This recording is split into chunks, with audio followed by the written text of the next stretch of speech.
यो जङ्गलमा कति पाउँदो रहेछ भने त्यहाँ 2टा 4वटा कालिज चरिरहेछ ल होइन 1 2 3 4 5वटा कालिज ल गाइजहरु यो जङ्गलमा आउनु होला कालिज हेर्न मार्न चाहिँ पाइँदैन हेरे भने पनि पुग्छ के विधि अटेरी फेरि हामी छौँ जाँदै भाग्ने उसको केही कुराकानी छैन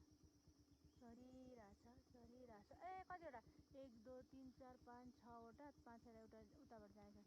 7वटा कालिज चढ्दैछ ढुक्कले यसरी पो चढ्दो रहेछ त गाइजहरु कालिज चढ्छ कालिज त ल हेर्नुहोस् कालिज चढेको 1 2 3 4 5 6 7 8 उता पर अहिलेको भालेले